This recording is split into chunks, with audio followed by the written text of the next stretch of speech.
Hello my dear students. तो आज हम एक्सपोनेंट का लास्ट कंसेप्ट समझते हैं जो कि है साइंटिफिक नोटेशन। इससे प्रीवियस हमने एक्सरसाइज 4.1 एंड 4.2 सब सॉल्व कर लिया है और उसका कंसेप्ट भी समझ लिया है। तो आई होप आपने वो सारे वीडियोस देख लिए होंगे जिसमें मैंने आपको 4.1 एंड 4.2 एक्सप्लेन किया है along with concept of exponent। Okay, तो आज हम इस चैप्टर का लास्ट टॉपिक पढ़ लेते हैं। मैं आपको सिखा देती हूँ कि how to do this topic and उसके बाद हम कुछ एक्स्ट्रा क्वेश्चंस करेंगे एक्सपोनेंट्स पे बेस्ड। उसके बाद आपका ये चैप्टर एंड हो जाएगा। ओके, फिनिश हो जाएगा। चलो तो स्टार्ट करते हैं। साइंटिफिक नोटेशन, ठीक है। साइंटिफिक नोटेशन या फिर आप इसको कह सकते हो स्टैंडर्ड फॉर्म। तो ये क्या होता है? तो देखो, जब बहुत लार्ज नंबर होता है या फिर बहुत ज़्यादा स्मॉल नंबर होता है तो हम उसको ना सिंपलर फॉर्म में रिप्रेजेंट करते हैं, ठीक है। तो इसको कह सकते हैं कि it is a form of presenting very large numbers और very small numbers in a simpler form, ठीक है। बहुत ज़्यादा लार्ज नंबर या फिर बहुत ज़्यादा स्मॉल नंबर को हम जो रिप्रेजेंटेशन देते हैं उसको हम साइंटिफिक नोटेशन कहते हैं या फिर स्टैंडर्ड फॉर्म कहते हैं। क्यों इसकी ज़रूरत पड़ी? तो numbers are extended till infinite. ये हमें पता है कि नंबर्स हमारे पास इन्फिनाइट है, जैसे नेचुरल नंबर का set that is infinite, whole number का सेट वो भी इन्फिनाइट है, ठीक है। तो नंबर्स हमारे पास इन्फिनाइट तक एक्सटेंड होते हैं। तो क्या हम इतने सारे नंबर्स को पेपर पर रिप्रेजेंट कर पाएंगे क्या? ठीक है, बहुत सारे मान लो जीरोस प्रेजेंट है नंबर के अंदर, बहुत बड़ा नंबर है, मिलियन, ट्रिलियन, ऐसा नंबर हमारे पास प्रेजेंट है, तो क्या हम उसे पीस ऑफ पेपर पे लिख पाएंगे? No, we can't do that. तो इसीलिए हमें numbers which are present at million place after the decimal needed to be represented in a simpler form. तो जो भी इतना बड़ा नंबर होता है उसको हमें सिंपल फॉर्म में लिख कर रिप्रेजेंट करना होता है, ठीक है। अपने कैलकुलेशन में यूज करने के लिए या फिर कोई किसी को एक्सप्लेन करना है उसके लिए हमें सिंपलर फॉर्म चाहिए। तो हमने क्या किया, उसको रिप्रेजेंटेशन का एक तरीका है हमारे पास, दैट इज साइंटिफिक नोटेशन। कैसे करते हैं? जैसे मान लो ये नंबर है हमारा, तो इसको ये कैसे रिप्रेजेंट करेंगे? तो देखो इसका तरीका क्या होता है। हमने क्या किया, इसको पॉइंट फॉर्म में लिखा 3.5 मल्टीप्लाइड बाई 10 की पावर 6, ठीक है। इतने बड़े नंबर को, ठीक है, हमने कैसे लिखा हुआ है? 3.5 मल्टीप्लाइड बाई 10 की पावर 6, ठीक। तो इसका तरीका भी मैं बताऊंगी कि कैसे करना है, इसको कैसे चेंज करना है। पहले आप समझ लो कि ये फॉर्मेट में ये सारी चीज़ें हैं क्या। तो देखो 10 की पावर 6 एक्सपोनेंट का एक्सप्रेशन है, ठीक है। और ये जो डेसिमल में हमने इस नंबर को कन्वर्ट किया है, तो इसमें जो सबसे लेफ्ट साइड में, लेफ्ट हैंड साइड में जो सबसे लास्ट नंबर है ना, उसको लीडिंग डिजिट कहते हैं या फिर सिग्निफिकेंट भी कहते हैं, ठीक है। ये दोनों में से आप कुछ भी बोल सकते हो उस नंबर को जो सबसे लास्ट वाला नंबर है लेफ्ट हैंड साइड में, ठीक है। चलो, अगर इस फॉर्मेट में नंबर है तो आप इसमें क्या करोगे, इसमें आप देख सकते हो कि डेसिमल ऑलरेडी गिवन है नंबर में। इसमें क्या था, डेसिमल कहीं पे भी नहीं था, हमने पुट किया था यहाँ पे, ठीक है। और यहाँ पे डेसिमल ऑलरेडी गिवन है और हमें क्या चाहिए, हमें इस नंबर को रिप्रेजेंट करने का जो तरीका होता है ना, वो क्या होता है कि हमारे पास एक लीडिंग डिजिट होना चाहिए जो सबसे लास्ट डिजिट है उस नंबर का, और उसके बाद ही हमें पॉइंट देना है, ठीक है। ये सिंपलर वे होता है। तो यहाँ पर देखो ये तो 0 0 है ना, तो 0 0 का कोई मतलब नहीं है, हमें 4 के बाद जो ये 4 डिजिट है इसके बाद हमें पॉइंट देना होगा, तो ये बेटर रिप्रेजेंटेशन कहलाएगा, ठीक है। तो ये देखो इधर से हम राइट हैंड साइड से लेफ्ट हैंड साइड की तरफ मूव कर रहे थे, इसलिए हमारा जो एक्सपोनेंट था जो 6 आया वो पॉजिटिव है। और यहाँ पर देखो डिजिट्स हम कितना मूव करेंगे, 1 2 एंड 3 डिजिट हम राइट हैंड साइड की तरफ मूव करेंगे और उसके बाद हमारा पॉइंट यहाँ पे हम पुट करेंगे 4.53। तो देखो क्या होगा, एक्सपोनेंट -3 होगा। ठीक है, इसका एक्सपोनेंट -3 होगा। तो ये भी मैं अभी एक्सप्लेन करूंगी कि क्या प्रोसेस होता है इस टाइप के क्वेश्चंस को करने के लिए। ठीक है, यहाँ पर आप सिर्फ इतना समझो कि ये जो रिप्रेजेंटेशन का तरीका है उसमें क्या होता है, एक लीडिंग डिजिट या फिर सिग्निफिकेंट होता है जो सबसे लेफ्ट में होता है, और उसके बाद ही हम अपना डेसिमल यहाँ पर डालते हैं। ठीक है, ये सबसे स्टैंडर्ड तरीका होता है हमारा रिप्रेजेंट करने का। और जो भी चीज़ें हम करते हैं राइट टू लेफ्ट या लेफ्ट टू राइट, उसके हिसाब से हमारा एक्सपोनेंट दिया जाता है। ठीक है, तो ये चैप्टर एक्सपोनेंट में इसीलिए इंक्लूडेड है क्योंकि आपने एक्सपोनेंट सब पढ़ लिया है, एक्सपोनेंट का क्या तरीका है वो भी आप जानते हो, तो ये वाला भी आप आसानी से समझ जाओगे कि कैसे इसको करना है। ठीक है, यहाँ तक सब कुछ क्लियर है आपको कि स्टैंडर्ड फॉर्म हमने क्यों किया, क्योंकि हम बहुत ज़्यादा लार्ज नंबर को पीस ऑफ पेपर पे नहीं लिख सकते हैं, तो एक सिंपलर हमें नोटेशन हमें चाहिए, एक फॉर्मेट चाहिए जिसके थ्रू हम उसको बड़े नंबर्स को सिंपलर वे में रिप्रेजेंट कर सकते हैं। तो क्या है सिंपलर वे, तो एक सबसे लास्ट वाला जो डिजिट होगा उसके जस्ट बाद में डेसिमल देंगे और उसके बाद एक्सपोनेंट फॉर्म में हमारा एक्सप्रेशन होगा। ठीक है, अब इसके रूल्स जानते हैं कैसे करते हैं। ठीक है, converting from decimal notation to scientific notation कैसे करेंगे, move the decimal point to the left till you get just 1 digit to the left of the decimal point. ठीक है, जो अभी मैं समझा रही थी वही रूल्स लिखा हुआ है कि डेसिमल पॉइंट हमें कहाँ देना है, नंबर को स्टार्ट करो और बिल्कुल लेफ्ट में पहुंचो, 1 2 3 4 5 6। देखो इसके बाद सिर्फ एक ही डिजिट बचा हुआ है लेफ्ट मोस्ट में, तो हम डेसिमल यहाँ पर डालेंगे। ठीक है, जब एक डिजिट हमारा लेफ्ट रहेगा तो हम डेसिमल यहाँ पे पुट कर देंगे। ठीक है, write the given number as the product of the number so obtained and 10 की power n, where n is the number of places the decimal point has been moved to the left। समझ में आई बात, क्या है कि हम decimal right से start करेंगे, लेफ्ट तक पहुंचेंगे, तब तक पहुंचेंगे टिल हमारा एक डिजिट लेफ्ट हो। ठीक है, वहां तक हम पहुंच जाएंगे। उसके बाद वो जो नंबर ऑब्टेन्ड होगा उसका मल्टीप्लिकेशन किसके साथ करेंगे, तो 10 की पावर n। अब ये n क्या होगा, जितना नंबर ऑफ प्लेसेस आपने इधर से मूव किया है, 1 2 3 4 5 6, तो देखो मैंने यहाँ पे 10 की पावर 6 लिखा हुआ है। ठीक है, समझ गए बेटा।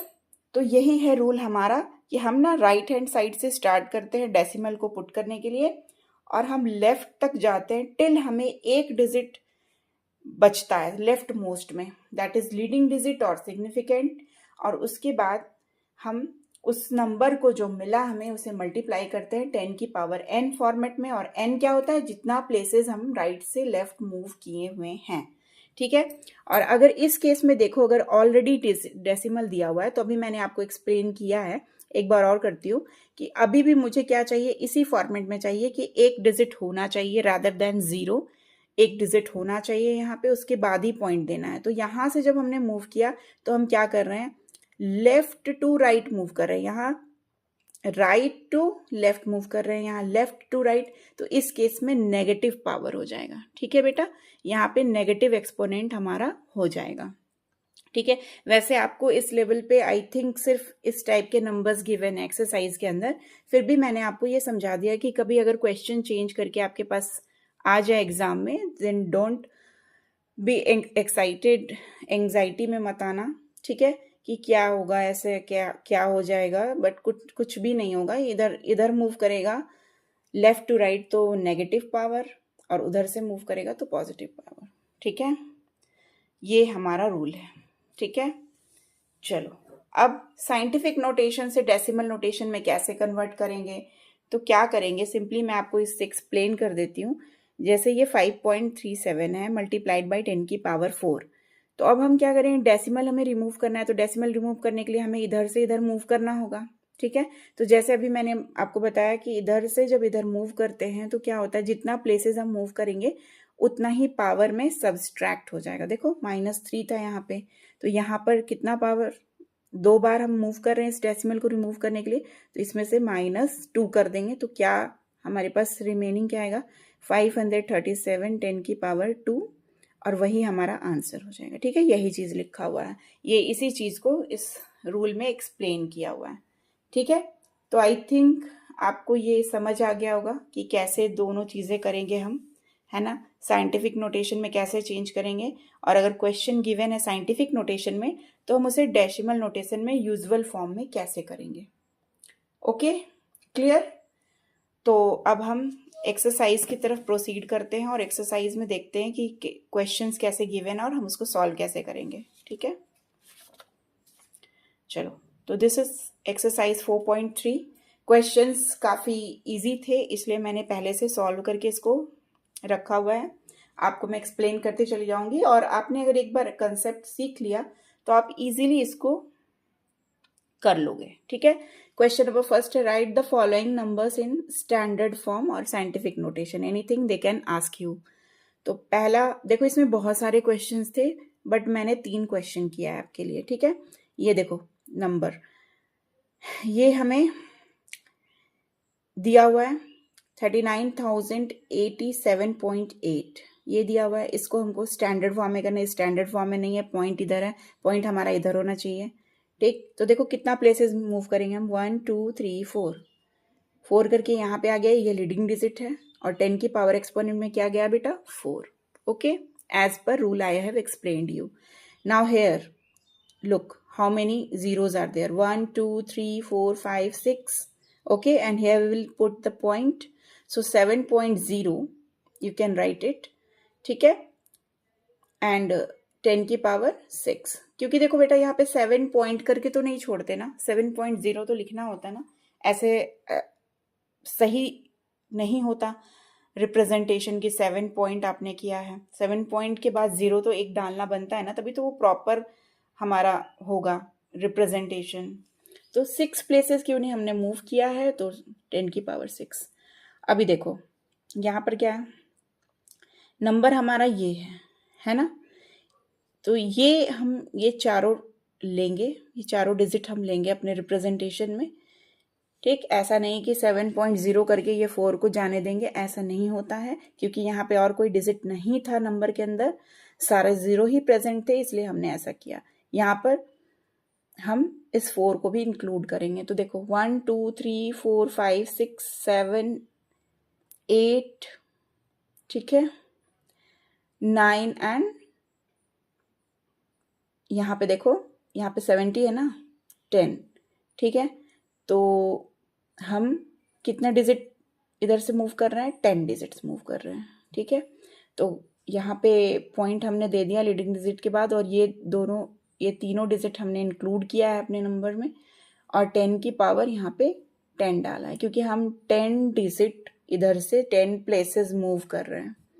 ठीक है, clear. Second question, right the following numbers in usual notation. तो यूजुअल नोटेशन में जस्ट हमारा क्या था कि पॉइंट को हमें राइट हैंड साइड शिफ्ट करना है, मतलब हटा देना है बिल्कुल। तो देखो यहाँ पे 7 है, 10 की पावर 7, ये 2 प्लेसेस इधर आएगा, तो 7 में से 2 माइनस 5 यहाँ पे रिमेनिंग आएगा, तो देखो 5 zeros यहाँ पे गिवन है। अगेन 10 की पावर 8 है, यहाँ पे 2 प्लेसेस मूव होगा, तो 8 में से 2 गया, how many zeros will be there? There will be 6 zeros, 1 2 3 4 5 6, okay, after the number 605. ठीक है, कोई प्रॉब्लम नहीं। Again 3 places we will move, and here it is 10 की power 11, so 11 minus 3 that is 8, so this 4 number के बाद हमारे पास कितने zeros होने चाहिए बेटा, 1 2 3 4 5 6 7 8। ठीक है, आई होप आपको क्लियर हो रहा होगा कैसे करना है ये।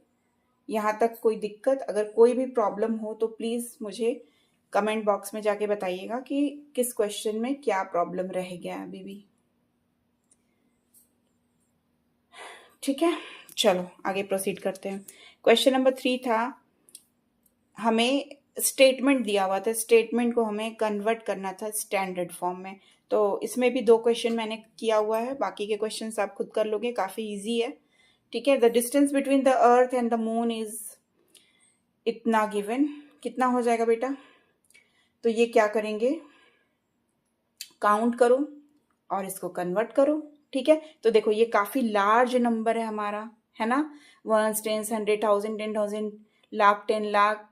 ठीक है, उसके बाद करोड़, 10 करोड़, इतना, तो इतना ज़्यादा हमारे पास, जब इंडियन सिस्टम के हिसाब से मैं बोल रही हूँ, इतना ज़्यादा बिगर नंबर हमारे पास होगा तो थोड़ी लिखेंगे। इससे भी ज़्यादा बड़ा होता तो सोचो ऐसे थोड़ी रिप्रेजेंट करते इतना बड़ा सा नंबर लिख के। इसीलिए साइंटिफिक नोटेशन बहुत ज़्यादा हमें इम्पॉर्टेंट है सीखना कि कैसे हम रिप्रेजेंट करेंगे। 1 2 3 4 5 6 7 8, तो यहाँ पे 8, क्योंकि इन दोनों के बाद हमें ये चाहिए, ये हमारा लीडिंग डिजिट है या सिग्निफिकेंट है, तो यहाँ पे 10 की पावर 8 मीटर्स। गैलेक्सी, ये देखो गैलेक्सी में क्या है, एन एवरेज स्टार्स का दिया हुआ है, इतने सारे स्टार्स हैं, इतना नंबर ऑफ स्टार्स है हमारे पास, तो हाउ वी विल रिप्रेजेंट। यहाँ पे और कोई नंबर नहीं है, 0 ही है, इसलिए 1.0, 1 2 3 4 5 6 7 8 9 10 11, 10 की पावर 11। ठीक है, कोई प्रॉब्लम नहीं है। तो आपको समझ आ रहा है कि किस किस टाइप, अर्थ और मून का डिस्टेंस, तो स्टार्स कितने हैं, तो ये बड़े बड़े जो हमारे नंबर्स हैं, इसको लिखने के लिए बेसिकली ये चीज़ हमने किया हुआ है कि स्टैंडर्ड फॉर्मेट में लिखना है इसको। Okay, now compare the following number. Question number 4 में क्या किया हुआ है, दो नंबर्स आपके पास दिए हुए हैं, उसको कंपेयर करना है। तो पहला क्वेश्चन इसका 4.3 मल्टीप्लाइड बाई 10 की पावर 14, दूसरा नंबर है 3.01 इंटू 10 की पावर 17। तो देखो, जब इस टाइप का नंबर आपके पास दो नंबर गिवन होंगे जिसमें एक्सपोनेंट के फॉर्म में दिया हुआ होगा जीरोस, तो क्या करेंगे, ऑब्वियसली जिसका पावर ज़्यादा होगा ज़ीरो का वही बड़ा नंबर होगा, है ना।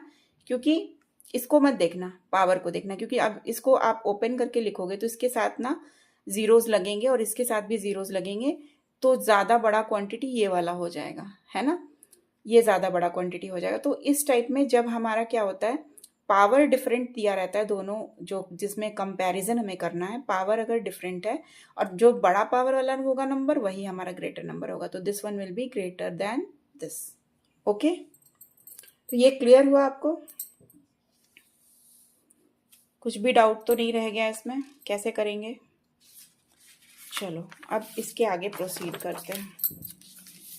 तो इसके आगे भी सेम क्वेश्चन था तो मैंने कर दिया है, उसी टाइप का क्वेश्चन है, बस इसमें एक चीज़ सिखाना था कि यहाँ पर देखो पावर ना दोनों नंबर्स का सेम है, then what we will do, जब पावर सेम रहेगा तो हम इसको चेक करेंगे, सिग्निफिकेंट को चेक करेंगे कि ये क्या है, इसमें से कौन सा बड़ा होगा। तो आप बताओ कौन सा बड़ा होगा, 1.439 और 1.4335, ऑब्वियसली 439।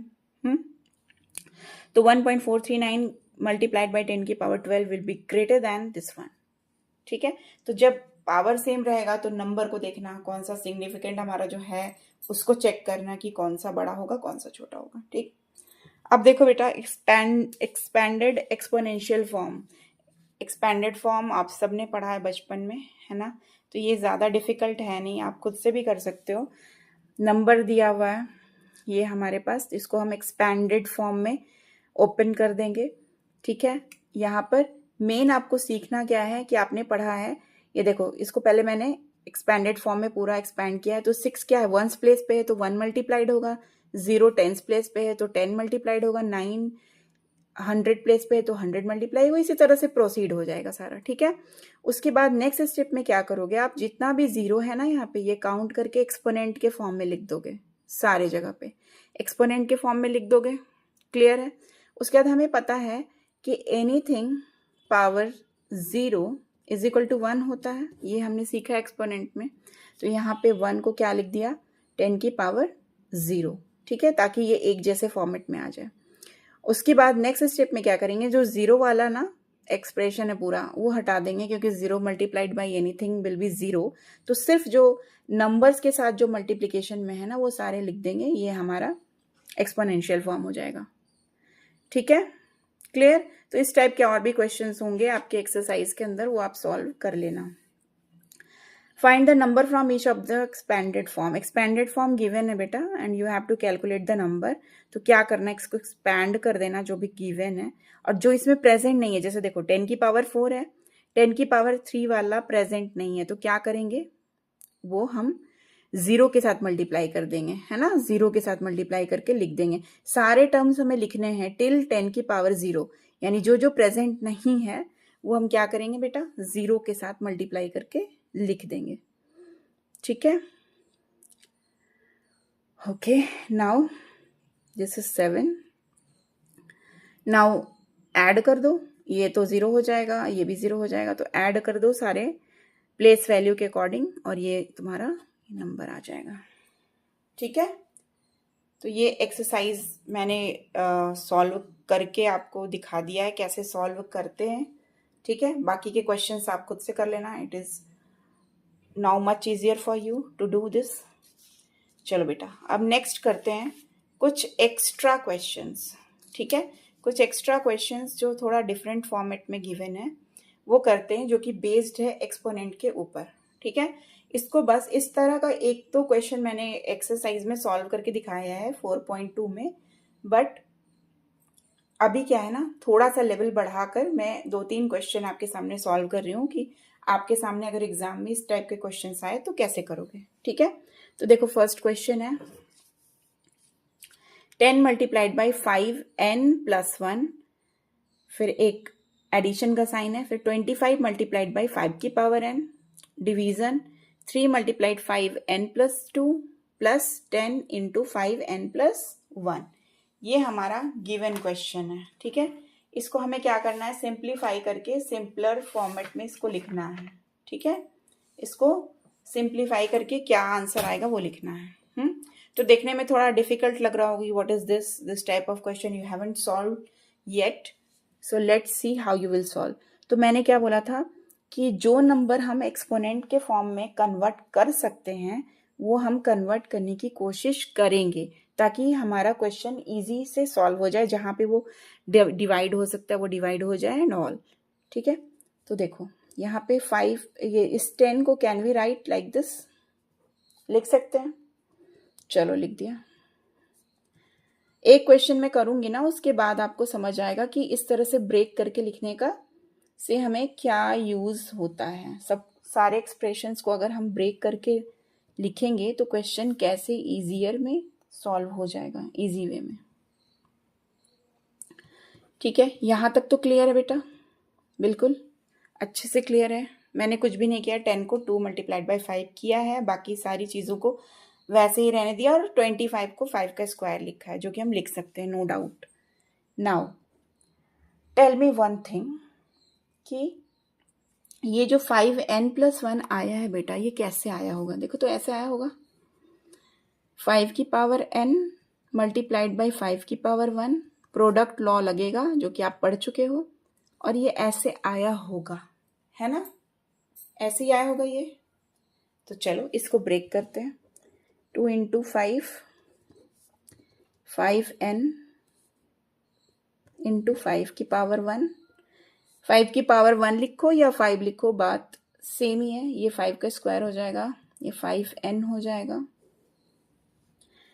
अगेन देखो बेटा, नीचे हम लिख सकते हैं 5n इंटू 5 का स्क्वायर प्लस 2 इंटू 5, 5n 5। यहाँ तक प्रोसेस बिल्कुल क्लियर है। ठीक है, मैंने पावर्स को क्या किया है, मैंने पावर्स को ब्रेक करके लिखा हुआ है। ठीक, अब चलो ब्रैकेट ओपन करते हैं। ब्रैकेट ओपन करने के बाद ये मल्टीप्लाई ही होगा, क्योंकि ब्रैकेट भी मल्टीप्लिकेशन ही होता है। मैं एक स्टेप और लिख रही हूँ, मैं डायरेक्ट यहाँ पे लिख सकती थी, बट आपको थोड़ी सी प्रॉब्लम हो जाएगी, इसलिए मैं ये स्टेप में ना कुछ नहीं कर रही हूँ, बस ब्रैकेट ओपन कर रही हूँ।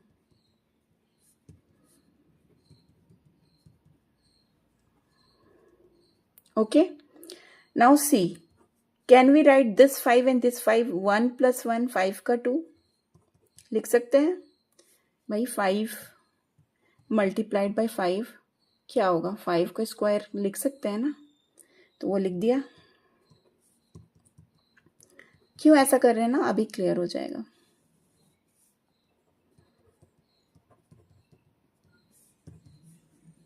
इस टाइप के क्वेश्चंस में ना आपको ढूंढना पड़ेगा कि क्या चीज हमारा एक जैसा एक्सप्रेशन दे रहा है। ठीक है, यहाँ तक क्लियर है।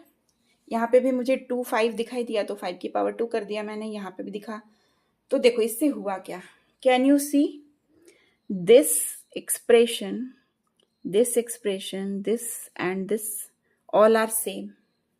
ठीक है, तो इस टाइप के क्वेश्चन में बेसिकली आपको यही करना है, जैसे मैं स्टेप्स कर रही हूँ कि पहले पावर्स को ब्रेक करके लिख लो और जो बड़े नंबर से उनको कन्वर्ट करने की कोशिश करो, उसको एक्सपोनेंट वाले टाइप के नंबर में कन्वर्ट करने की कोशिश करो, प्राइम फैक्टराइजेशन ले लो अगर बहुत ज़्यादा बड़ा नंबर है तो।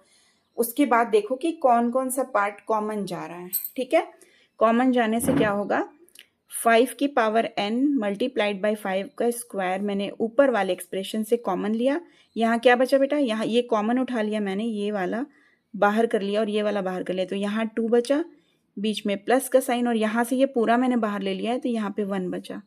जहाँ पे कुछ भी नहीं बस रिमेनिंग होता है वहाँ पे 1 होता है, यू नो। सो यहाँ पे देखो 3 और यहाँ 2।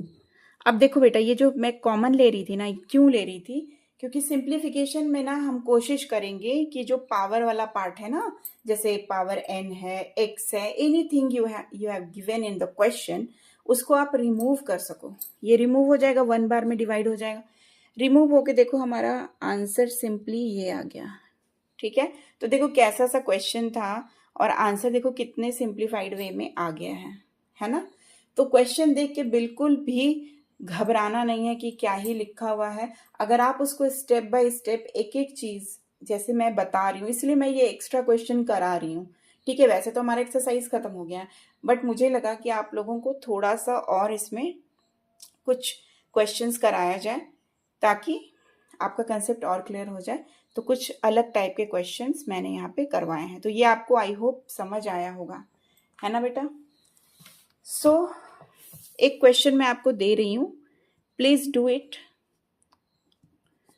By your own. ठीक है, ये वाला क्वेश्चन आप ना अपने नोटबुक में करके देखना, सेम इसी कंसेप्ट पे है। आपको कॉमन टर्म्स ढूंढना है एंड यू हैव टू, अगर हो सके तो कैंसिल करना है उसको, जैसे मैंने यहाँ पे डिवाइड किया है। आपको ये ढूंढना है कि what are the common terms, और उसके बाद जो बचा हुआ पार्ट है, रिमेनिंग पार्ट है, उसको अच्छे से कैलकुलेट करना और आपका आंसर आ जाएगा। ठीक है, तो this is your question, please do it your self. Okay, चलो प्रोसीड करते हैं।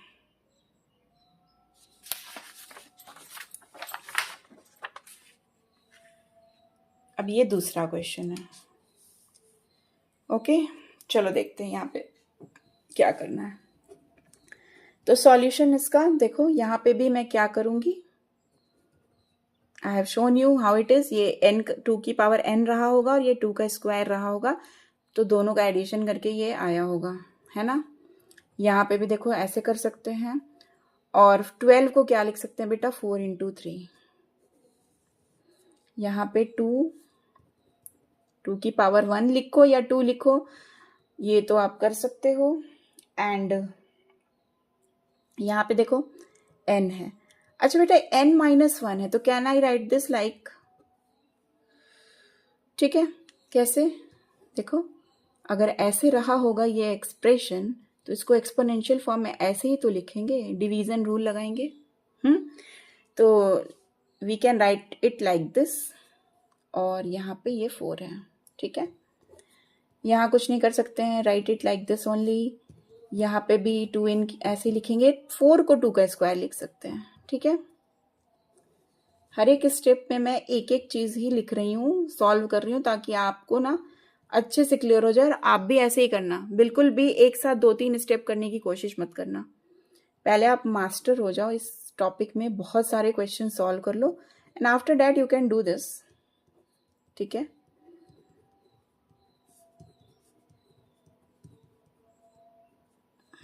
चलो जी बेटा, now what we are getting in denominator, please have a look। Denominator में क्या मिला हमें, can you see both are same expression, expression same है बिल्कुल, ये माइनस हो जाएगा। ठीक है, ये यहाँ पे मैं कॉमन लेने वाली थी, बट क्या देखा मैंने कि डिनोमिनेटर में तो जो एक्सप्रेशन यहाँ पर है ना लिखा हुआ, वही सब्सट्रैक्टेड बाय दिस। तो एनीथिंग सब्सट्रैक्टेड सेम डिजिट, अगर सेम से 2 - 2 = 0, तो कोई भी चीज़ अगर ना ज़ीरो से डिवाइड होगी तो क्या होता है वहाँ पे? कहीं आप ऐसा तो नहीं बोलोगे कि anything multiplied by zero is zero and anything divided by 0 is 0? No, that is not correct. Anything divided 0 is not defined quantity.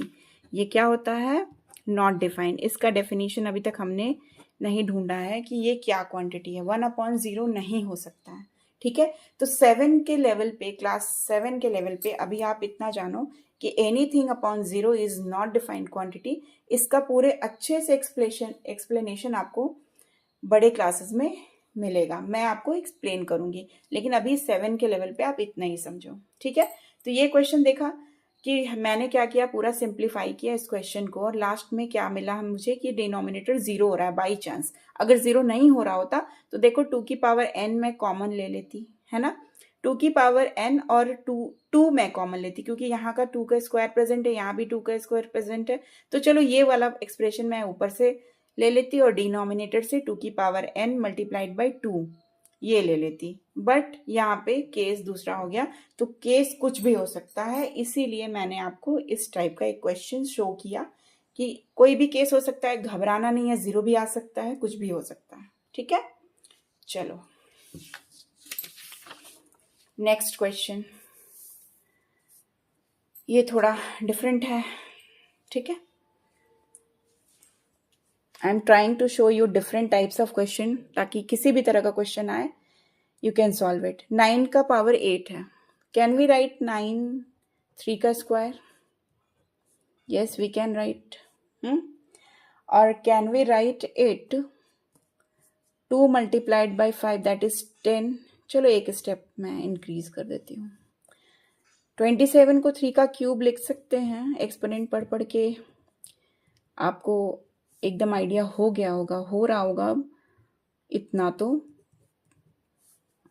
ठीक है, 10 एंड दिस विल 12.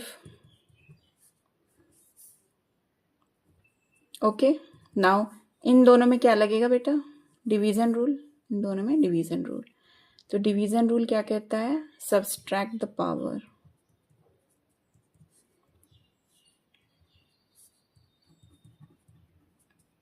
तो ये आ गया आपका एक्सप्रेशन. तो you can write it like this also, और you can write it this. ठीक है, तो ये थोड़ा सा इजी था. इस टाइप का क्वेश्चन आपने सॉल्व किया हुआ है एक्सरसाइज के अंदर. चलो तो नेक्स्ट क्वेश्चन देखते हैं. क्वेश्चन देखो यहाँ पे क्या है. 2/3 पावर x प्लस 3 एंड 3/2 का पावर 2. तो क्या स्टेप है यहाँ पे, क्या लेना है आपको? पहले पावर्स को ब्रेक करना है. तो पावर यही रहा होगा, है ना, यही रहा होगा ना. इन दोनों का बेस सेम, पावर को ऐड किया होगा. तो इसको मैंने इस स्टेप में ब्रेक कर दिया. इस वाले को तो हम कुछ नहीं कर सकते हैं क्योंकि x है इसके ऊपर, but we can open it. ठीक है, we can open it like this and also like this. क्या फायदा होगा यहाँ से? 3 1 जा 3, 3 1 जा 3, 2 1 जा 2, 2 1 जा 2. ये फायदा होगा हमारे पास. और क्या हुआ, क्या रिमेनिंग है मेरे पास? एक 2 यहाँ पे बच रहा है, यहाँ पे एक 3 1. तो again we can write it x plus 1. Okay, clear है? चलो, तो इस टाइप के क्वेश्चंस भी आप सॉल्व कर सकते हो अब, आई होप, है ना. बुक में अगर कहीं पे ऐसा क्वेश्चन होगा, या फिर कहीं पे किसी, या फिर टीचर ने आपको दिया होगा, then you can solve it, है ना. अब एक लास्ट क्वेश्चन करते हैं. ठीक है, क्वेश्चन देखो ध्यान से. ये लिटिल बिट कॉम्प्लिकेटेड है, बट मैं आपको सिखाऊंगी how to do this one, है ना. क्वेश्चन है क्या बेटा? Find the value of n. हमें यहाँ पर इस बार क्या फाइंड करना है? एक्सपोनेंट की वैल्यू फाइंड आउट करनी है. गिवन एक्सप्रेशन ये है. तो याद करो, मैंने आपको पढ़ाया हुआ है और प्रीवियस सेशन में मैंने आपको बताया, अगर आपने वो सेशन देखा होगा, कि हमें जब भी एक्सपोनेंट का पावर फाइंड आउट करना होता है तो क्या करते हैं? बेस को सेम करते हैं, right hand side and left hand side का. मैंने पूरा एक्सप्लेन किया हुआ है उसमें कि कैसे left hand side should be equal to right hand side, और उस इक्वेशन को राइट होने के लिए सारी चीज़ों का सेम होना ज़रूरी है। तो बाय कंपेयरिंग एन की वैल्यू हम फाइंड आउट करते थे। ठीक है, ये मैंने एक्सप्लेन किया हुआ है अपने प्रीवियस सेशन में। तो मैं आज वापस से एक बार सॉल्व करके एक्सप्लेन कर दूंगी कि जिन बच्चों ने नहीं जाना है अभी तक वो सॉल्व करके देख लेंगे। ठीक है, और समझ जाएंगे कि क्या कंसेप्ट है इसके पीछे। तो चलो इसको भी स्टेप बाय स्टेप करते हैं। अभी मैं इसको टच नहीं कर रही हूँ। 2 की पावर माइनस एन यहाँ पे लिखा हुआ है। कैन यू सी हियर 8 है, 8 को और 16 को कन्वर्ट कर सकते हैं, 4 को भी 2 के बेस में कन्वर्ट कर सकते हैं। सबको 2 के बेस में पहले हम कन्वर्ट करेंगे।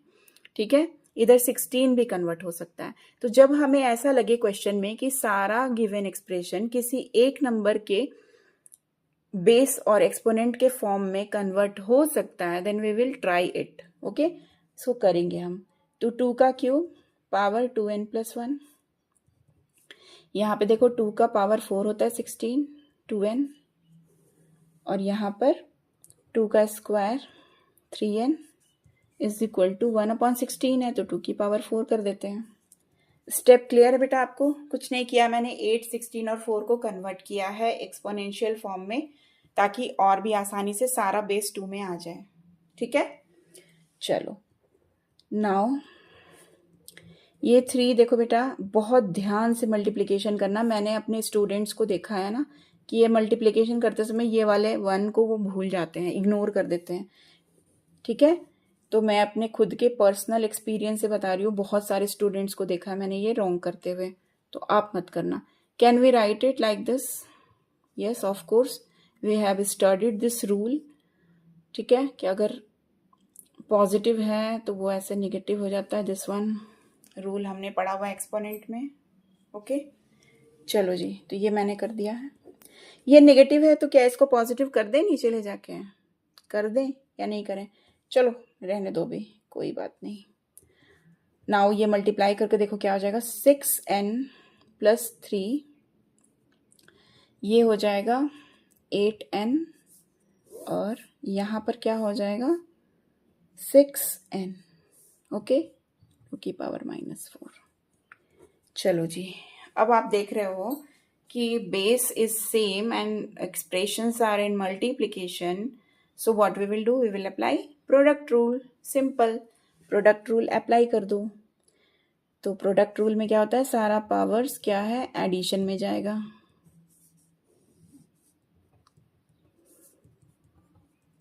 ठीक है, चलो अब ऐड करते हैं। तो सारे n वाले को पहले ऐड करेंगे। तो n वाला जो पॉजिटिव पॉजिटिव पहले इसको कर लो। ठीक है, तो 6n + 8n क्या होगा, 14n, तो -n + 14n + 3। एल्जेब्रिक एक्सप्रेशन में क्या होता है बेटा, जो लाइक टर्म्स होते हैं पहले उसको करते हैं हम लोग, है ना। और बॉडमास रूल कभी नहीं भूलना है हमें, इसलिए मैंने पहले एडिशन किया है। अब देखो माइनस प्लस माइनस क्या होगा, ऑफ कोर्स माइनस ही होगा। तो 14n में से ये n माइनस करके 13n आ जाएगा हमारा। 13n + 3, now we can't do anything in numerator. Now देखो ये दोनों में डिवीजन रूल अप्लाई हो सकता है ना, यस हो सकता है। Base same, power different, division is there, so division rule apply कर दो। पावर को क्या करो, माइनस कर दो। ठीक है, चलो जी, तो 13n में से 6, चलो एक स्टेप और मैं लिखती हूँ। कितना आ जाएगा, 7n + 3 -4। नाउ बेटा अब यहाँ पे मैं वो कंसेप्ट समझा देती हूँ जो जिस कंसेप्ट से ये होता है। देखो ये क्या लिखा है हमने, लेफ्ट हैंड साइड में ये लिखा हुआ है भाई इज इक्वल टू के लेफ्ट हैंड साइड में ये पूरा एक्सप्रेशन लिखा हुआ है, राइट हैंड साइड में ये एक्सप्रेशन लिखा हुआ है। बीच में क्या साइन है बेटा, इक्वल टू का साइन है, यानी ये दोनों एक्सप्रेशन इक्वल है तभी तो ये लिखा हुआ है। लेकिन इक्वल होने में टू तो दोनों का बेस तो सेम है, लेकिन एक्सपोनेंट अभी सेम नहीं है। तो एक्सपोनेंट अभी इक्वल नहीं है, क्यों? क्योंकि एक वेरिएबल है वहां पे n, जिसकी वैल्यू अभी हमें नहीं पता है। तो इस n की वैल्यू को निकालने के लिए हमें एक्सपोनेंट्स को इक्वल करना पड़ेगा। ठीक है ना, क्योंकि इसको इक्वल इसके करेंगे तो n की वैल्यू हमें फाइंड आउट हो जाएगी और हमारा ये सॉल्व हो जाएगा। ठीक है, तो ये चीज सेम है। ओके भाई, ये इक्वलिटी साइन को होल्ड करता है, तो इसको भी सेम होना पड़ेगा। इस पूरे एक्सप्रेशन को इस एक्सप्रेशन को से सेम होने के लिए, तो बाय कंपेयरिंग LHS RHS को सेम करने के लिए हम कंपेयर करते हैं।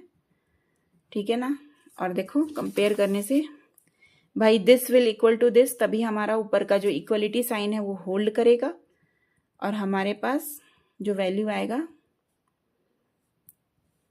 क्या आएगा, n की वैल्यू क्या है बेटा, 7n is equal to minus, तो n is equal to -7/7 that is -1। अब इस -1 को आप यहाँ पुट करके देखो, ये बिल्कुल सेम वही वैल्यू आएगी जो यहाँ पे आ रही है, और ये हमारा इस n की वजह से ये इक्वलिटी सही होता है कि ये एक्सप्रेशन इस एक्सप्रेशन के बराबर है। तो आपको कुछ भी कंफ्यूजन होना तो आप पुट करके देख लिया करो।